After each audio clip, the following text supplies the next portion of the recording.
Grand opening, grand closing.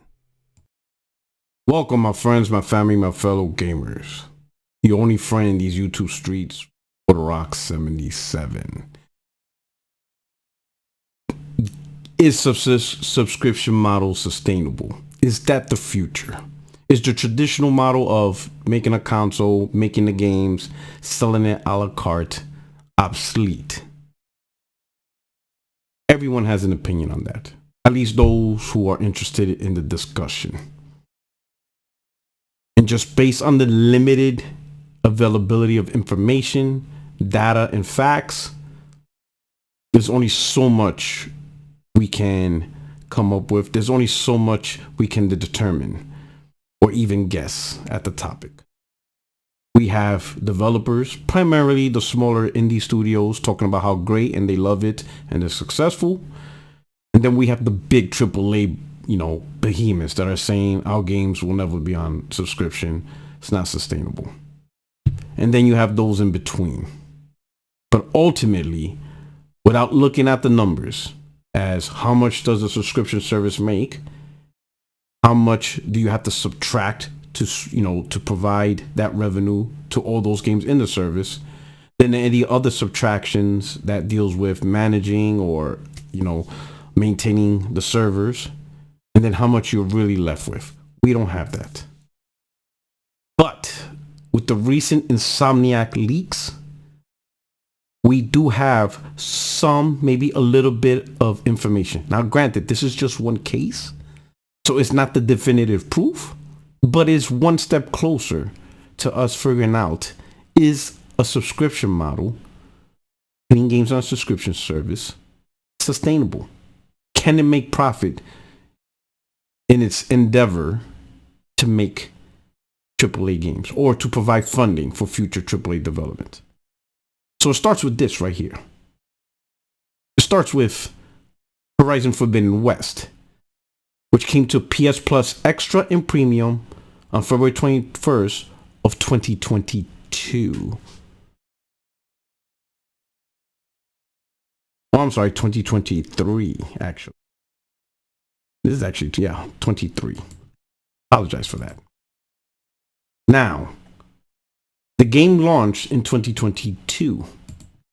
Then a year later, we decided to put it on Extra and Premium. Now, if you're not sure about the PS Plus service, let me remind you that the PS Plus service has 3 separate tiers, 3 of them.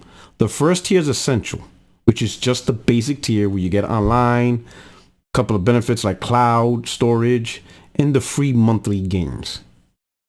PS Plus Extra and Premium, those are more closer to what Microsoft is doing with Game Pass, where you have access to a library of games for a monthly fee. But with PS Plus, they separated that library. With PS Extra, as you can see here, PS Extra is specifically for PS4 and PS5 games.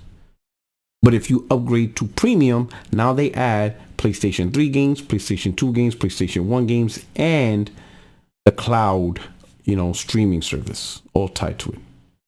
And then there's other small benefits. But ultimately, this is geared towards the higher costing tier of PS Plus. Well, Horizon Forbidden West was added a year later to the PS Plus Extra and Premium tier. Now, based on the leak, the end result was simply revenue loss. According to Sony, in this leak, Horizon Forbidden West sales flatlined after joining PS Plus, leading to a projected $85 million loss. If the game hadn't joined PS Plus in its second year, Sony was projecting $124 million in retail revenue, according to the leak internal documents. So Sony puts Horizon Forbidden West in its second year, pretty much, in PS Plus Extra, and they lost the potential sales revenue. They were expecting $124 million. And now you're thinking, why would they expect that? Because they looked at Horizon Zero Dawn and what it did and how many titles it sold its second year. So they were assuming something similar. Probably had their own little measure metric. But by putting the game in PS Plus, Extra, and Premium, the sales dropped dramatically. According to Sony, they estimate they're only about to make 35 million or so.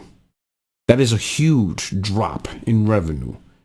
Now keep in mind, this is just putting the game a year after it launched. That means you had a whole year of actual sales.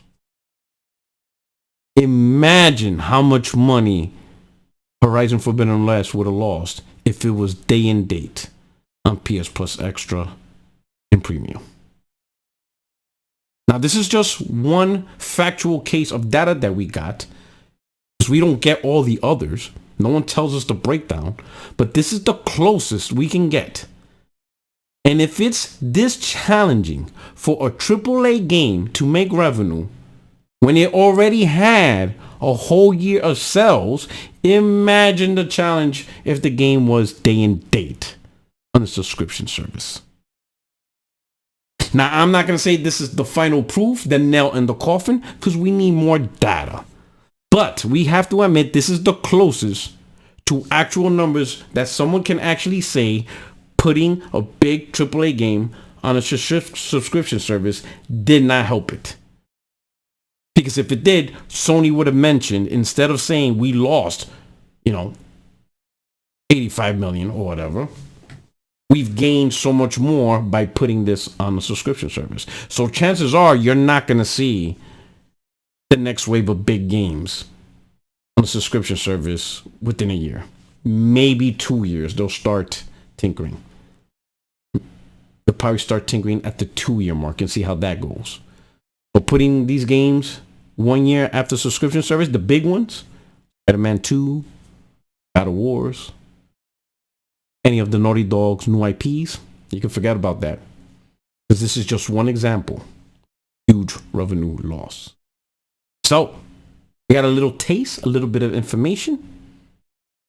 Would love to see more, especially from Microsoft, that touts and claims, the biggest claims, like, oh, this is profitable.